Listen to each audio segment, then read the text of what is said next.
Only certain types of TV shows. Like if I'm watching The Office and I miss a word, fine. If I'm watching like Homeland and I miss a word, like I need to. Forget it. There's certain shows like you can't, like Yeah. House of the Dragon. I don't know if you watch I have that. not, no. Or Game of Thrones, that type of show. Breaking Bad. Those certain shows that are like art, you need to like be dialed in for.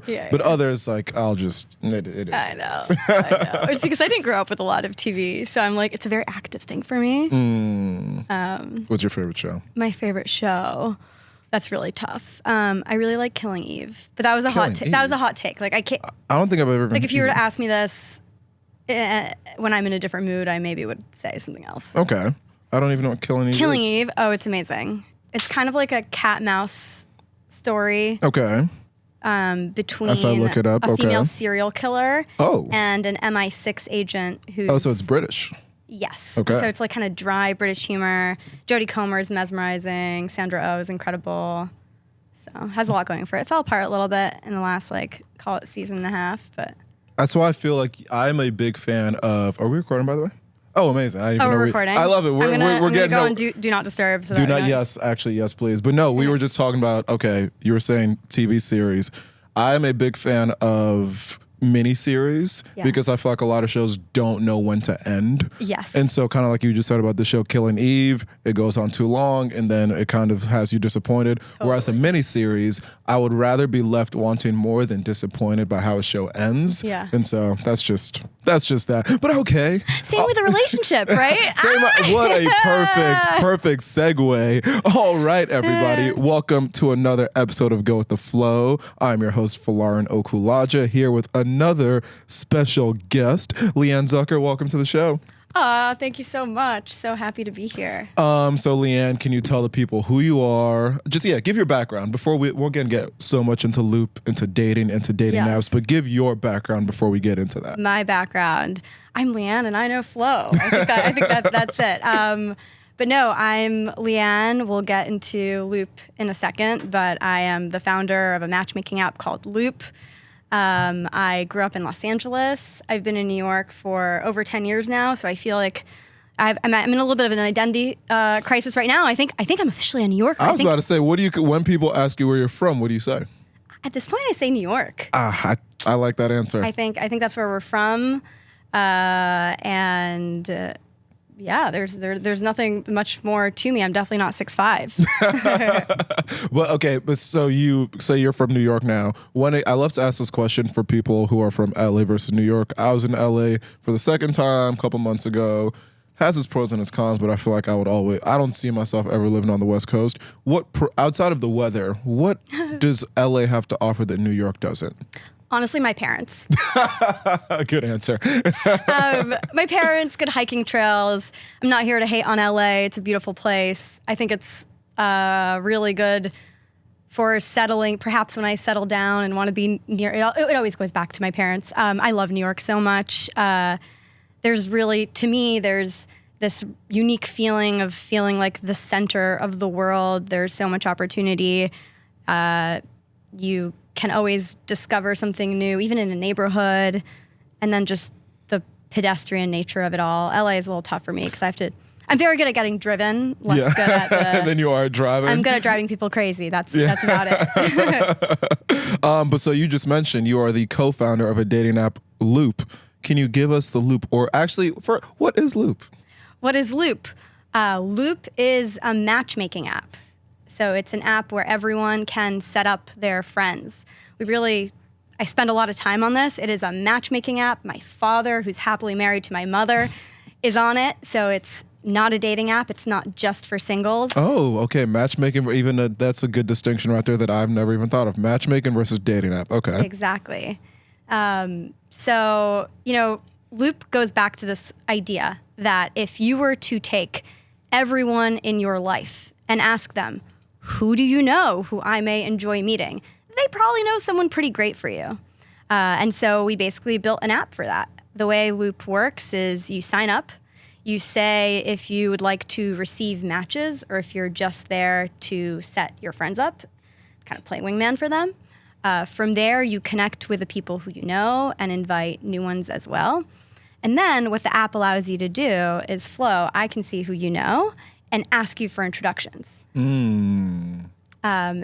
So, the idea is, look, like people set up their friends, but often it's hard to have these conversations. It's hard to say, hey, Flo, do you want to be set up? Or even, oh, I see you're friends with this person. Can you set me up? Sometimes people aren't always as confident to ask that question. I am, but not everyone is. And so you're kind of just putting this in one app where people are already on their phones and it puts that exactly what we're just saying that might go on in person onto an app for people to be able to get connected. Exactly. So it takes away the social friction, and then, better than what I just described, it's not only about me being set up by you or setting you up, but also I could set up one of my friends with one of your friends. So it's first and second degree. So what made you want to why a dating app? So many different apps you could have founded. You have an entrepreneurial background. What made you decide that sorry, not a dating app. I'm gonna have to correct myself. What made you want to start a matchmaking app? Yes, because I was obviously so successful on the swipe game. No, I joke, but listen, a lot of it comes from personal lived experience. As I say this, I chuckle. This is a sidebar, but I think it's worth it. At a party once, I told a guy about Loop, and it was a very loud party. And so he was like, he asked me the same question you just did. How did you come up with the idea? And he'd heard of it. So he's like, it's changed so many lives. And so I proceeded to tell him exactly what I just said. It came from my own personal experience. And then several minutes later, he's like, yeah, I still can't believe you invented KY jelly. Because he heard lube. Oh, lube. Oh, he heard lube. I was like, huh? Okay. And there I was saying my personal experience. So if there's one moment in this journey that has been the most mortifying, it's that one. Where someone thought you invented. It's that one. But listen, I've been on dating apps for many years, and I've had many false positives and false negatives. What do both of those terms mean? What do both of those terms mean? Break that down. I think it's very hard to distill a person into a few photos and a few quippy responses, right? And so I've had many occasions where I go into a blind date with very low expectations, so low that I'm almost thinking to myself, why am I going? Only to be quite surprised. And that's a false positive. And that's a false positive. Okay. So sometimes that could be because, there's a discrepancy in appearance, shall we say.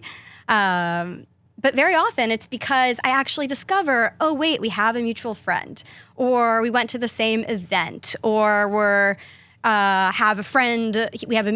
I just said mutual friend, but we he's visited my hometown and has something insightful, right? Often, dating is a fundamentally social thing. We are social creatures, and that social context really, really helps.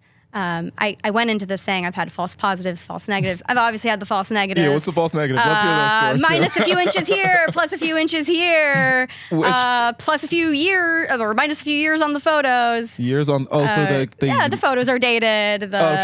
Okay. And the hairline has changed, Yeah. And I feel like everyone is guilty of those, because I have never heard of those terms, but now I know that I've also had exactly both of those experiences. And I don't like to use the term catfish, so I won't say I've been catfished. But kind of like you said, there are some that, you look at the phone or the app, you get there in person, and you're like, there is a mismatch here between what was depicted and what is in person. And what is being served. And what exactly. Yeah. And that's why it's exactly like you said, because I've also historically been on the dating apps. I've been off of them now for like 6 months, but now I'll be on the matchmaking app because, again, different. It's different. I have Loop. It's a matchmaking app. It's not a dating app. But exactly like you said, the thing with the dating apps is it became just so gamified, and it felt like, and I've said this a few times on the show, Hinge, I think their motto is like designed to be deleted. And I think maybe that was the case. Deleted out of frustration. Exactly. Nowadays, exactly. Anyone I know who's been in a long-lasting relationship off of it, those relationships all started a few years ago. But I feel like in the last year or two, they've perfected the algorithm to the point where it's like, okay, we just want you swiping on this app. We want you spending more money. We don't really want you finding that perfect person that will get you off the app. So that was mostly what my frustration was. As the guy, I was paying for all the dates. That's a whole different conversation. Should guys pay? Should they not? I pay. That's just the way that I do things. And so I was just spending way too much money through these dating apps, not having any fruitful connections. And so probably, on the show we referenced beforehand, my friend Ella's show, Taller Toddlers, I deleted my Hinge account and I haven't looked back. And so I think this is a great idea because kind of like you said, I've been that person to ask a friend, oh, that friend of yours, like, who is she? Like, can you put me in touch? And everyone's able to do that, but not everyone will do that and is confident enough to. But this app is a perfect way for people to, in a very controlled setting, be like, okay, I see you're friends with X, Y, and Z. Can you please put me in touch with her? Exactly, like social engineer your way into it. And what have you found about that? The fact of having a mutual connection. I have some girlfriends who have been like, oh yeah, like I won't go on a date with a guy if we don't have any mutual connection. So there are people who definitely have that mindset in mind. What have you found through the app kind of proves or disproves that theory? And do you think that, again, having that person play the matchmaker between two people they already know tends to lead to more successful relationships? Yes, I have so much to say on the topic. Please say. It's a podcast. Please speak. It's this podcast. We'll be speaking. So number one, and I think that's must be your friend's attitude. There's a level of trust and safety. We've heard, and I'm not here to poo-poo the dating apps. Really, they've worked for a lot of people, and in general, it's a great thing that we were able to, in a digital age, facilitate this love. It really make the world feel small in a way, because at your fingertips you can have so many people available to you, right? But what's happened is that it's also devolved into a universe that is often lacking accountability. There is kind of this illusion of a bottomless pit of options. And listen, if you're very social, you'll have a very, very large number of mutual friends who you can date, right? But when there's a friend who can actually vouch and say, this person exists, better yet, I really think you can give this a shot, it makes a world of difference. So one is just trust and safety, like you actually know that the person is who they say they are. Number two is really, if you think about a normal dating app, you set a few rigid filters and you swipe away. And what are those filters that we can set? Generally, they're things that are really easy to measure. I chuckle at that because I'm an aspiring 5 feet. Right? Height is something that's very easy to measure. It's much, much harder to measure and to therefore swipe for a sense of humor. And so you see someone was funny on their dating profile. Did they write it, or were they just having, I don't know, like a very creative day? Did someone even make that profile for them? Which a lot of people nowadays will have their friends make their profile for them. So yeah, what you're seeing is not who you're going to get.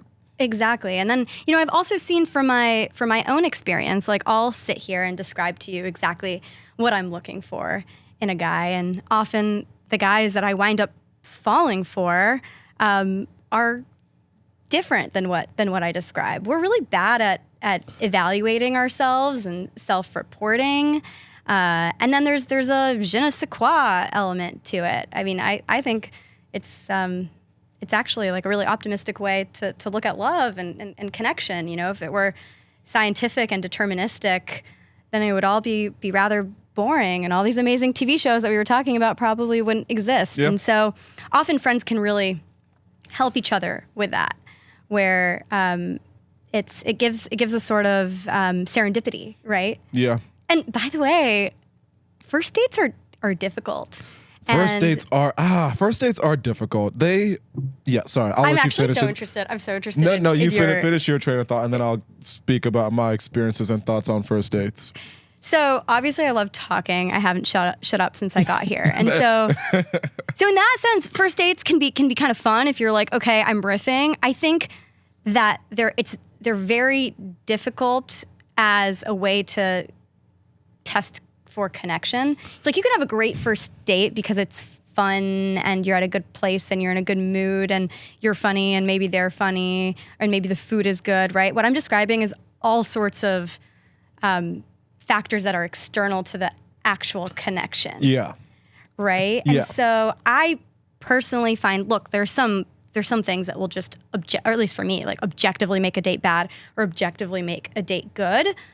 But there's a lot that's like random and can be swayed by having a friend like put you in a good mood before, or by, even if it's like so, knowing, hey, that friend really thought that this was a good idea, so maybe I should give it another shot. Yeah. Yeah, and for me, when it comes to first dates, I love the point that you said about there are so many factors that could influence if a first date is good, and that's why I've gone on a whole range of first dates, from dinners that cost way too much to comedy show to blah blah. Like I've done the gambit. Yeah.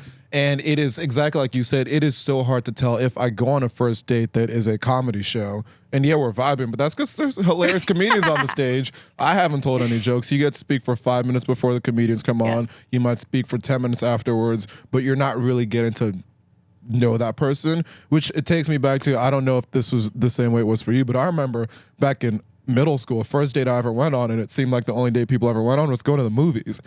And I think about that now. I'm like, how do you go on a movie for a first date when all you're doing is watching the movie? You might try to like sneak a handhold, but that's really all you can do. You can't really speak to people. And so I am such a fan now of like, strip everything else out. People hate on this, but like going on a walk, such a good first date. Yeah. That is, you're going to speak to someone, you will interact with them, you will spend some time together, but there's not this sense or these other factors of, oh, how good is the restaurant? How good are the drinks at the bar? How good is X, Y, and Z? I'm such a fan of, let's strip it all down. If we get to the point that we want to do these other type of dates, we will have liked each other enough to get to that point. But I think at the start, first dates, they can be so hit or miss. And now I'm like, okay, if it's going to be a miss, I don't want to waste a lot of money on someone I'm never going to see again. Listen, it's fair. And I just want to see if we both mutually agree that, okay, this was fun enough that we want to do this a second time. And then you can start to step it up. Because I think I've made that mistake sometimes where it's like, okay, this girl, we're going to go on a date. I'm going to drop a lot of money because that's what's going to like make her like me, whether it's like a nice restaurant, nice bar. That has, honestly, you know what's so funny? I've had, and now we're just getting into my dating life. I love those dates where it's like the expensive first date. Yeah. Those tend to be the least successful. And those tend to lead to the least amount of second or third dates. Whereas when you do it the opposite, start small, go bigger, then, you work your way up there. So I say all that to say, I think first dates are, I have mixed feelings about them, but you need to go on a first date to you need to go on a first date. You need to survive the first date. To get to, and maybe that's why the movie dates. Maybe that's why people do them. That's a good point. Yeah, I don't know. So it's an interesting one. But okay, so bringing it back to the matchmaking app, what percentage of people on the app are the people trying to play matchmaker versus those who are on there looking for love? Yeah, so I looked at this the other day. So we, and this has been stable, even though a lot of people who started off single on Loop are now just matchmakers. There we go. Love that. So speaks to the success of the app. You never delete this app. You just become a matchmaker. People I didn't even think about that. Yeah. Wow. Because Hinge designed to be deleted because you get in a relationship, you're off of it. Loop, when designed you get in a relationship. Designed to give it back. I love that. Okay, sorry, keep going. The Loop. Was that intentional? That was intentional, yeah. Wow. Wow. It was intentional. Loop also speaks to the journey. It's not just about the destination. I don't know why I thought you guys wouldn't have thought about all this, but wow. Mind blown. No. But we're about 60% single. Okay. And 100% matchmaker because the singles are matchmakers too. Oh, wow. Yeah. This is all great. I'm on the app, but I don't think I didn't understand the full dynamics and context of what I could be doing. That's why everyone should be on the app. That's right. You heard it here first on Go With The Flow. If you are a person who exists, you should be on Loop. What's the downside? That's right. I'm excited for you, Flo. We also just released a bunch of new kind of bells and whistles. Ooh, say more. Basically, we have a new home feed where every day you see new profiles of friends who you can either ask for an intro to or matchmake. Okay. And so that's a pretty big new feature, if you will. And then we also have, and I guess this is a part of the app that I haven't really spoken about yet, but we also have groups, as you probably know, on Loop. So the idea is you can meet through your friends' networks, right? But how often do you go to an event, for example, and we all want to meet in real life, right? And I can't wait to talk more about this because I also really believe in meeting in real life. It's amazing, right? But you go to an event, it has, say, 200 people there. It's not necessarily a singles parties. We should talk about singles parties. It's a big conversation topic. Yes, singles parties. Yep. Point is, you go to a party, you don't know who's single, who isn't single. It's not like we walk around with like signs. Yes. Yeah. Or stoplights or whatever it is. And you're very social. You, I don't know, work the room. You meet 20 people. There are always going to be people who you miss out on. And they're definitely going to be, even if you somehow are magically able to speak to every single person at the party, you certainly don't have access to their networks, right? And so we open groups on Loop for events. People have done it for their engagement parties and weddings, wow. As well as locations. And it's just a way for you to continue to meet and matchmake and, enjoy the beauty of meeting in real life. But in a way that is much more efficient. Meeting in real life requires two people being at the right place at the right time. I love stories where, you see someone at a coffee shop and you don't get a chance to exchange numbers, so then you just go back to that coffee shop again and again and again, hoping to run into that person. We've all kind of felt that in some capacity, whether it's like, oh, you're going to a friend's birthday party and you know that you have a crush on their mutual, whatever it is. I look through the party list. I'm like, who's going to be there? Exactly. We've all done it. We all do it. You're lying if you say you don't. Exactly. By the way, there's also, there are content creators who've, it's almost like a meme, like what's the best dating app? And it'll be like Duolingo or Yelp or something. Basically, like people are so sick of dating apps, so they want to meet in any other way. Yeah. Have you seen running clubs have become the running new clubs thing to right? meet people? And listen, like, go for it. In some settings, these overtures can be perceived as creepy, and so Loop is here to make it easy. Like that's what's easy about dating apps, right? Is there's like inherent consent. Yes, and right? an intention because both people are on. Yeah, it's like I'm on here to be swiped right on. Like I may not swipe right back, but that's kind of like what you do when you go on a dating app, and Loop is doing the same thing, only for setups, and then with groups, it's taking it that much further. I love everything about that because exactly like you said, there have been a number of times where I think particles are. I'm gonna take events with particles out of the equation, then I'll get back to that because those you're able to be somewhat deliberate where it's like, oh, I remember her name, I see it, maybe I can find their Instagram, blah, blah, blah. But there's times when I am at, even if it's a bar, club, restaurant, although this will be harder to solve for because like not everyone might be in the same group. And so we're gonna workshop how we get there. Mm-hmm. But there's times when you see someone and exactly like you said, you don't have the opportunity to like interact with them, get the number, get the Instagram, get the whatever. And it's like, what could have been?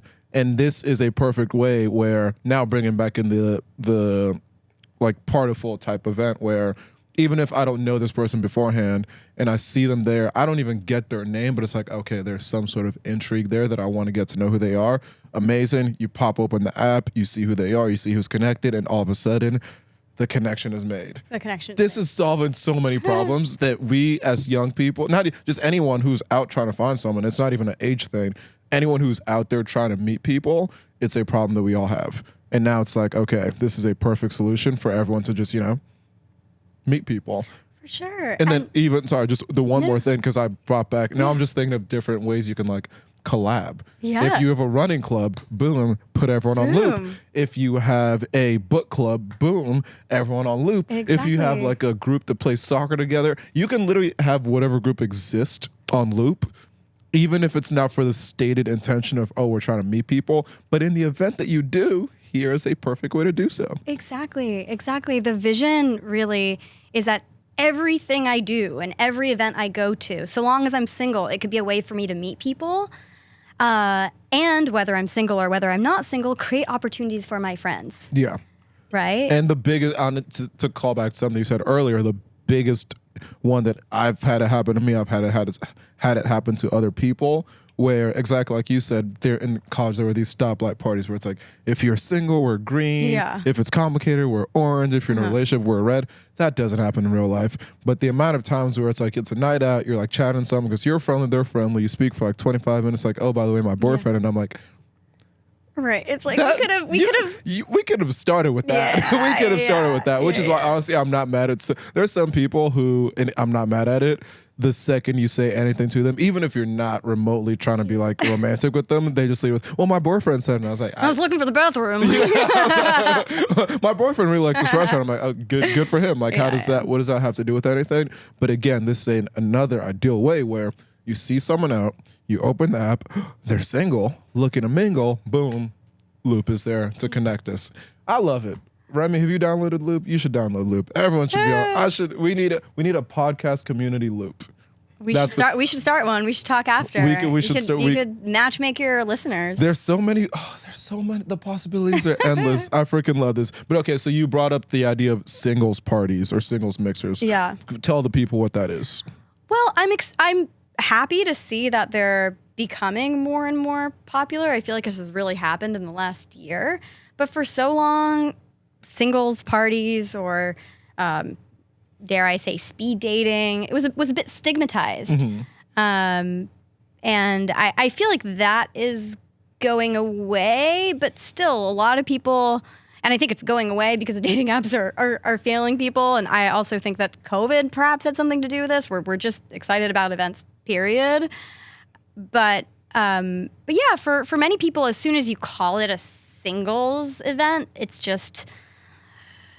exclusive. It's like maybe, what if you're the only single person in your friend group? Do you not want to hang out with your friends, right? It's just becomes a little bit like more heavy and more forced, and people think meat market. And so, but I think that there's a really good way for you to proxy for what a party with many singles can be, right? I hope that even when I'm happily married, I'm still meeting new people in the velocity that I was when I was very single. But generally, right, people who are going out to like a mingle party on a Friday or Saturday night, generally a high percentage of those people would be single. And like what we've found from a bunch of user interviews and doing this for over a year now live is that you don't really need that like singles party label. We do loop parties. We'll probably do even more of them. We never call them. I went. You went to yeah, I one. was about to say that was a loop party. Yeah, that's right. And I want to host one of them.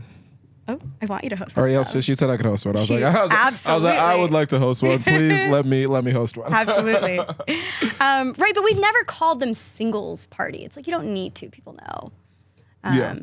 Anyways, And that's my hot take. Not everyone agrees, but So two-part question off of that. One, you just mentioned the loop parties that you do, and you said you're going to do those more frequently. First part of the question is what role you see matchmaking apps, dating apps, whatever apps playing in the dating world, as kind of like you said, people are looking to just have those in-person connections. Yeah. So how do those two things coexist? And then specifically for Loop, are there any other type of events that you have in mind for it to be able to bring people together?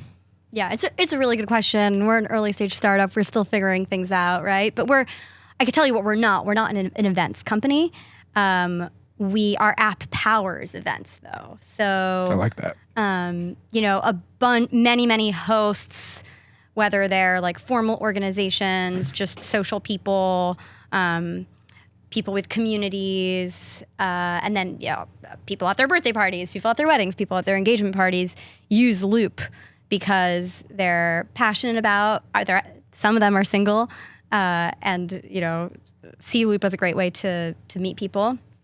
And we had I'll obviously keep her anonymous, but we had someone who was really, really passionate about Loop and really spread it successfully. And she wound up meeting her boyfriend on Loop. So listen, you know how these things work. But we also have people who are just really passionate about connecting people and matchmaking. And so they use Loop at their events. We've done some of our own events, and that's largely been with our social circles. Just to get feed. In the beginning, it was really testing. It was like, does this app work? Do people? Because you can, and this applies for any job. Hell, it applies to essay writing, right? But you can like sit alone and write or build something, and you don't really know how it's going to land until you really test it. Yep.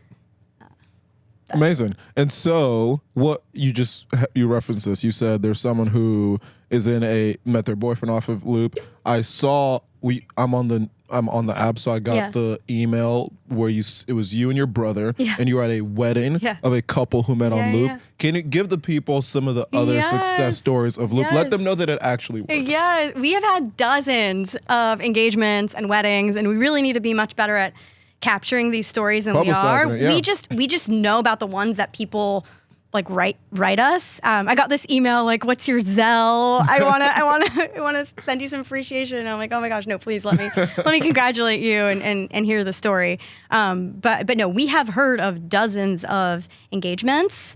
We attended a few weddings. I have one coming up. The stories are incredible. That has to be such an amazing feeling. Not that you like orchestrated the relationship, but like in a way you created the platform that allowed the people to meet. So how does that feel, knowing that you've brought people together like that? I feel very lucky.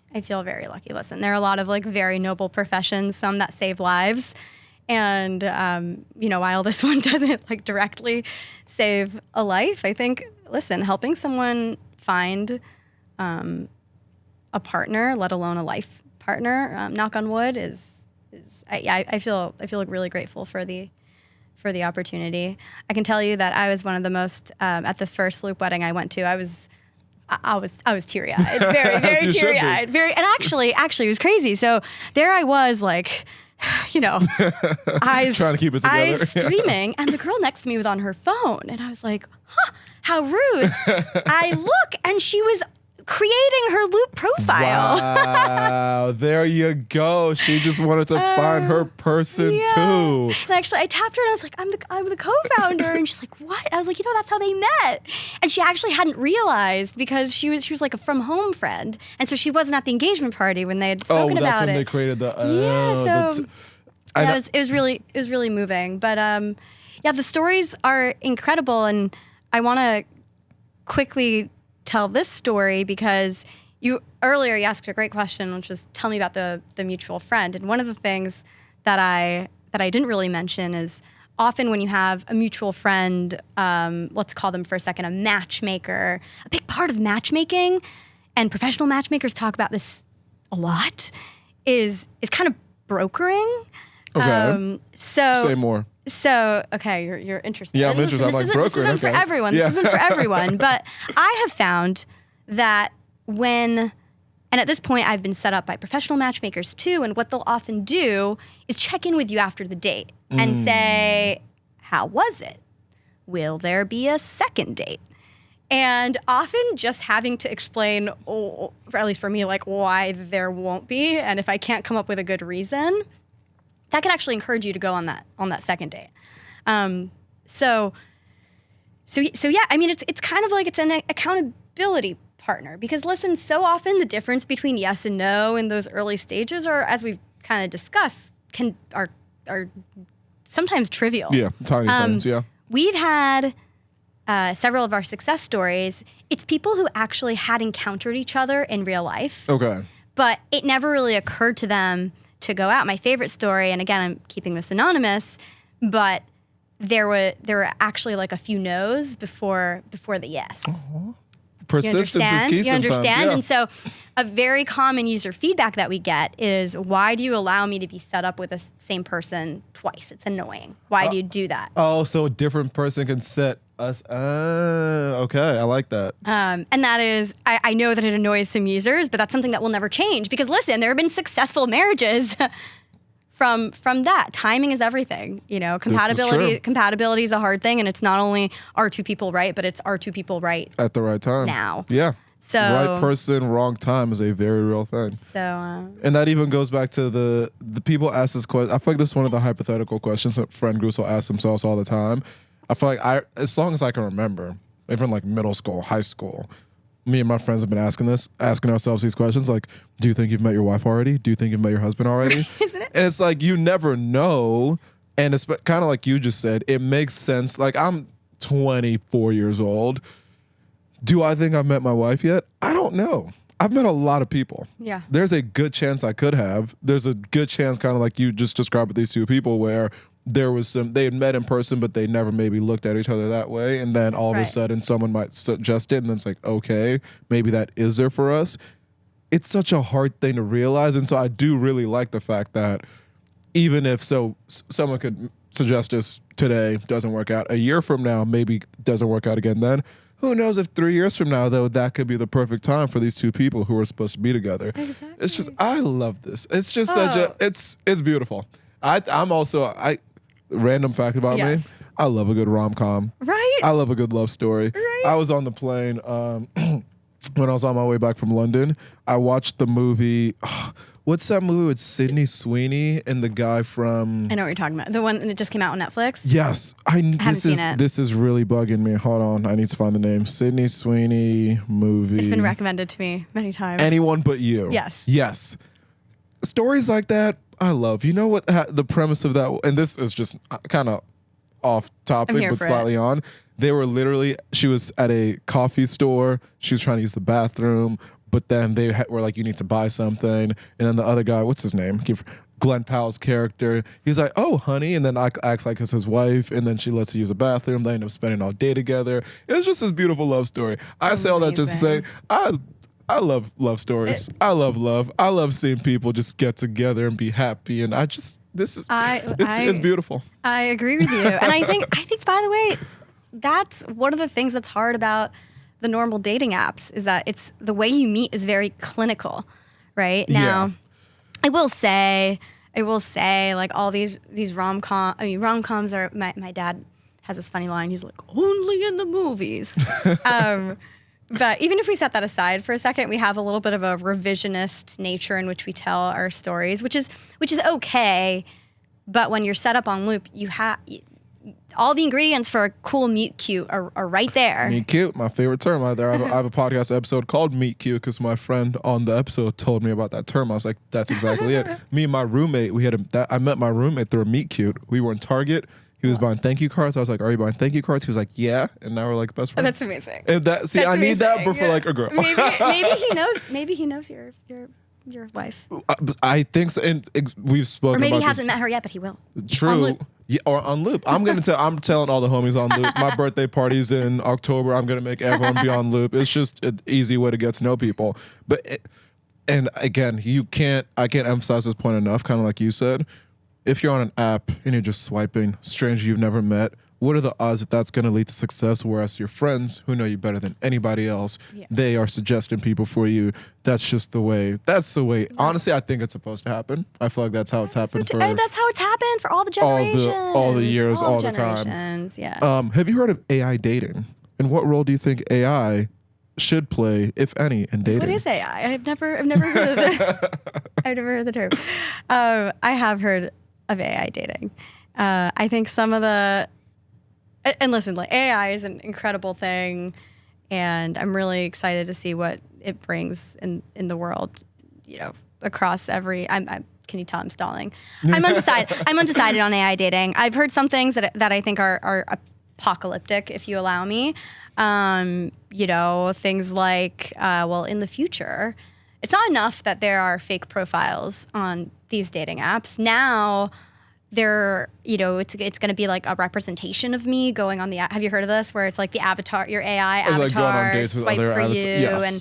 and whatever. And so that, I'm not going to sit here and say it has no merit. I'm sure that there's a way to capture who I am and to have that like at scale very quickly evaluate many people. I think that's rather. We'll see. Here's what I know for a fact. What I know for a fact is that, number one, I think that the proliferation of AI on social media is actually going to make us value real human connection that much more. Already, you see a video and you don't know like how it's been edited. You don't know if that's what the person actually said. You don't know I don't if trust. art is I don't original. trust anything anymore. Yeah. It's really hard to trust anything, and so I think that as that becomes, as that becomes more and more pervasive, the fact that no, this is an actual friend of yours, an actual human who actually thought that this match was correct and right for you, I think that's going to be that much more valuable. All that said, I think that AI absolutely does have a role to play in dating. What kind of role? I'm pretty excited about AI, for example. Help me write my profile. So here are the 5 bullets, like make this sound good. Help me choose which photo of mine is best. Help me schedule my date. I think there are going to be many use cases for AI. I think some companies are going to take it very, very far in ways that I'm not excited about living in a world like that. Yeah. And I think that even if we do live in a world like that, it's a good sci-fi movie, and it may be exciting at the beginning, but ultimately you're going to have the same problems, right? It's like AI thinks it's a good match for me, And it's not. but do I? Yeah. Do I? And who am right? And so ultimately, I don't think anything really replaces. Does my mother like this person? Does my friend like this person? How do I feel when I'm around this person? And in a way, apps are trying to predict that, and so I think what AI is going to do is going to be more and more of that. And I think that what we're going to continue to miss the real life, an actual human move their fingers to create the setup. Yeah, and I agree with the breakdown that you said when it comes to because it was the Bumble CEO who was like, in a world where it's like you've gone on a date with 600 people in your area without actually having met them in person because your AI is like dating other people's AI. Does that make you feel good though? Like That sounds horrible. Yeah. I don't know why anyone would want to do Yeah. that. And I would be curious because I feel like some apps would go and will do that. I will be very curious to see what the success rate is like because I predict it'll actually be very low. Because again, AI is only, again, the point is to get it to try to mimic human behavior, human intelligence, X, Y, Z. But I think there's certain human emotions and feelings that you can't replicate. Right. And so in that use case, not a fan, but exactly like you said, pick my best picture. Cool. Give me a prompt that's like responding to this in this way. Cool. Although that also makes me be like, then it might make them funnier than they actually aren't.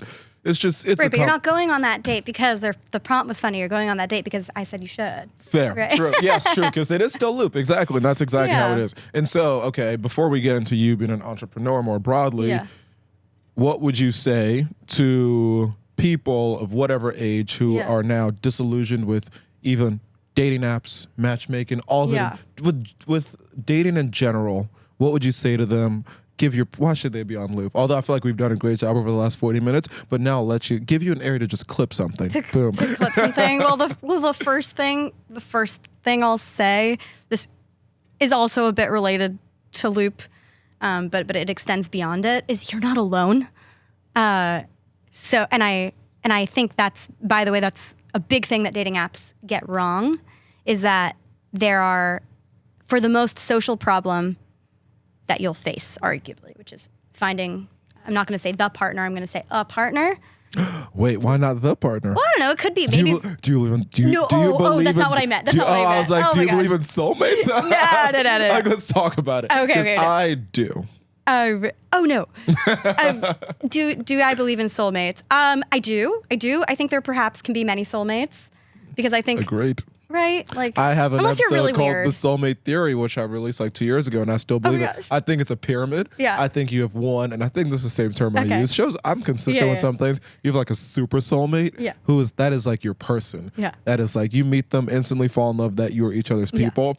Next layer down, and these numbers could fluctuate, whatever, but I think it goes 1, and then maybe like 10 to 15 who are your soulmate. You meet them, you'll also fall in love, but it's not that super soulmate. And then as you go layer by layer down, there are people that you would like, who you wouldn't love, you could get married to, but it might not be successful. And then the bottom's just like people that are no good for you. So say all that to say, I believe in soulmates. I love that. I love that. I also think that not everyone has to be, or no one has to be everything for you.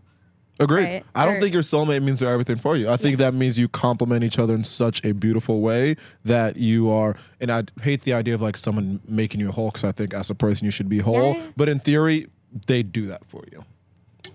Agreed. The reason why I corrected myself and said a partner is because not everyone is at their point of looking for a spouse right now. Right? True.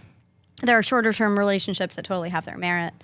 But anyways, number one was you're not alone. I think the dating apps make a huge mistake, making the journey very solitary. There's nothing social about these apps. It is me alone at night, swipe right, swipe left, whatever. Some of them have like recommend for a friend. They're not social apps. And that is how Loop is very, very different. Loop is, and my brother, co-founder, engineer, from a technical perspective, Loop is much more similar to a social network than it is a dating app. Right? People in your Loop are your network, and Loop allows you to see who they know, and on the app you can determine if you're single. Maybe those are some people who you want to date. Maybe those are some people who you think your friends would really be able to date. Love it. Love it. Okay, now to you as an entrepreneur, because you're an entrepreneur. Loop is a startup, like you mentioned. Yeah. Talk to me about your journey to leaving the corporate world, to deciding that you want to do something that's a little bit more, it is adventurous, it is risky, it is bold. Talk me through making that decision. For sure. So I'll walk you through my journey a bit. And I realize I did not do this in the beginning. And maybe That's okay. Tell me about yourself. I'm from LA. I derailed us. Yeah. No, it's okay. It's okay. I studied applied math at school.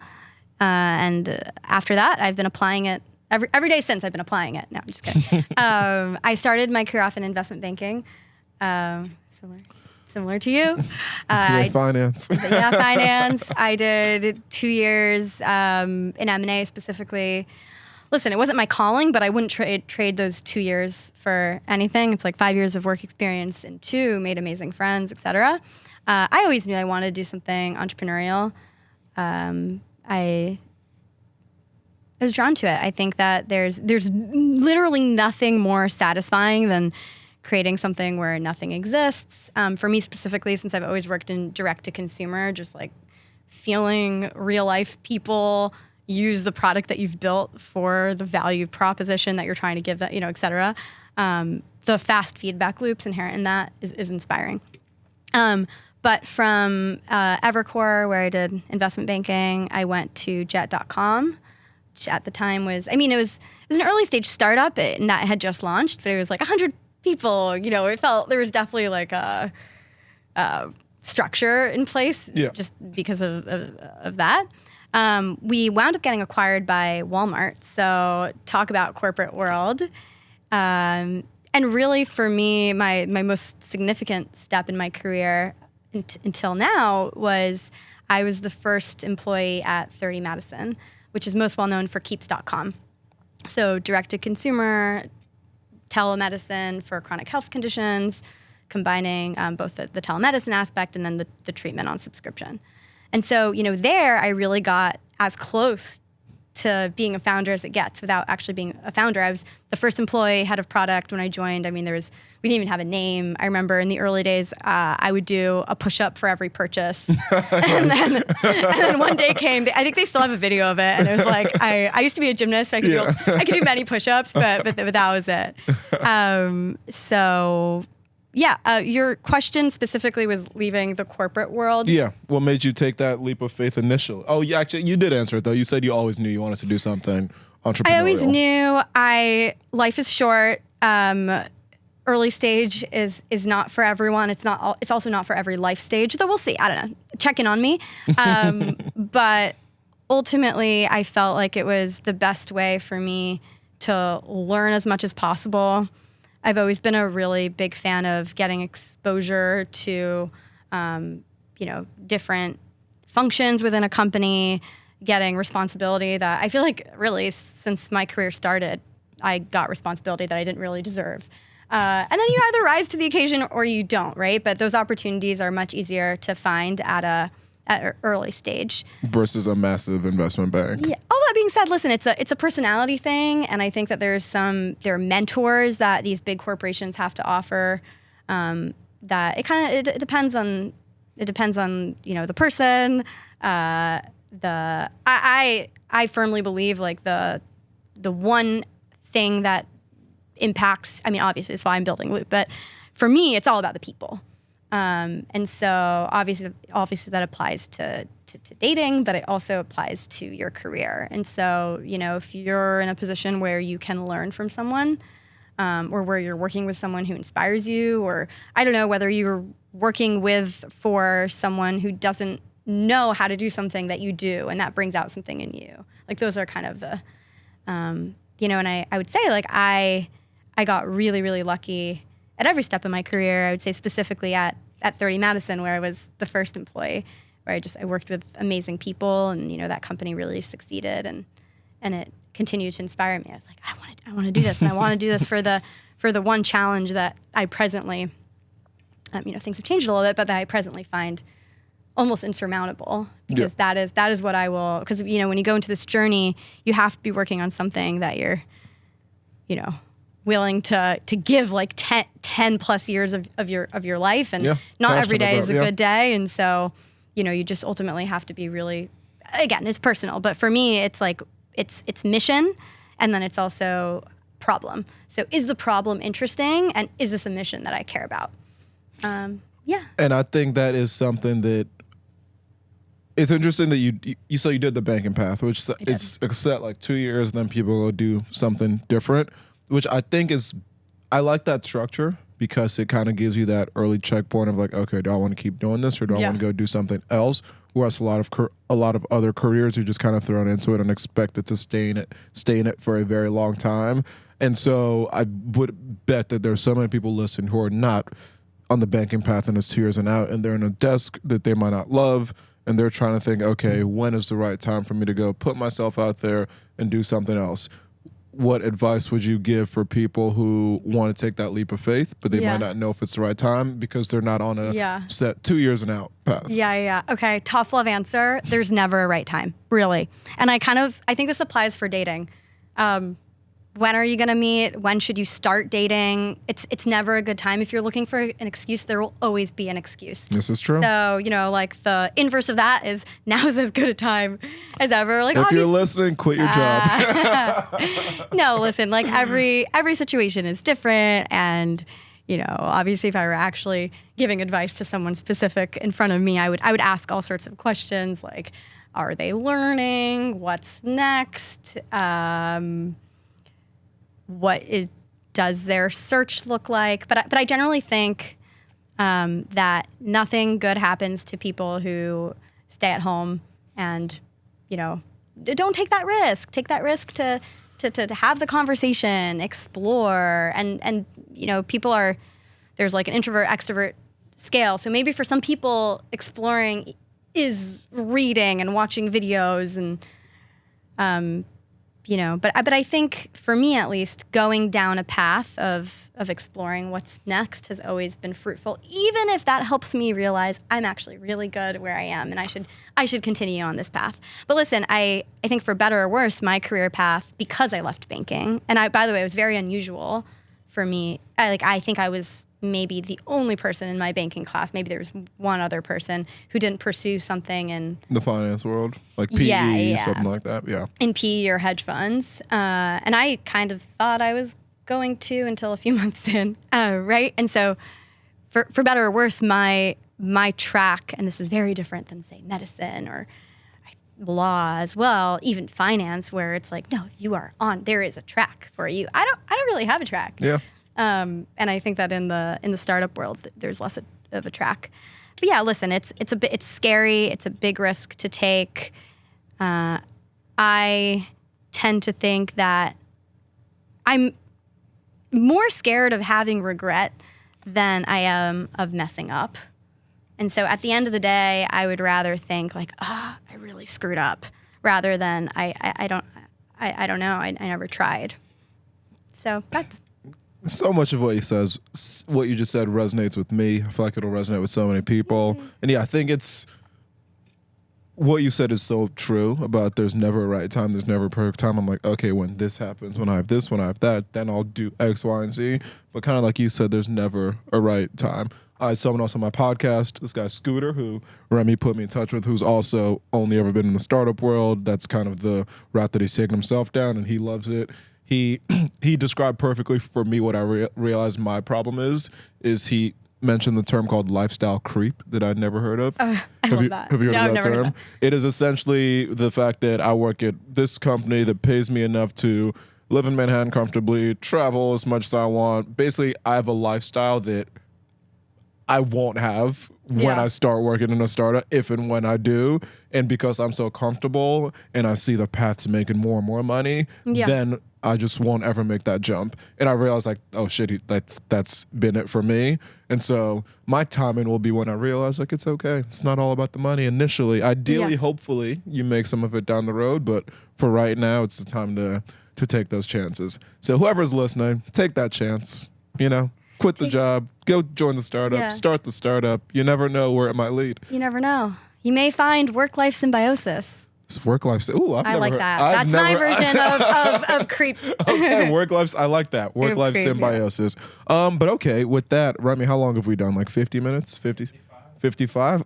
Oh, I was a little behind schedule. Okay, so with that, I will bring it to, there's actually 2 segments. I didn't prep you for the second one because you don't need prep. It's on the spot. But the first one is I have my guests come with 5 songs to describe who they are as a person. Yeah. So I will have you say the song and the reason you chose it. Okay. And you can pull out the list if you need it. I may just reference please, it. please I know I know it. I know it, but everyone always tries to go off the memory. I'm like, it's not a memory test, guys. You can pull out the phone. Okay. So I'll start. This one is probably the most topical for our conversation. I should say I'm a huge Ariana Grande fan. Like, it's not healthy. Wait, I'm gonna guess. Is it? I do love that song, but I try to pick a more obscure song of hers. Okay. And it's a recent song, and the song is "Imperfect for You."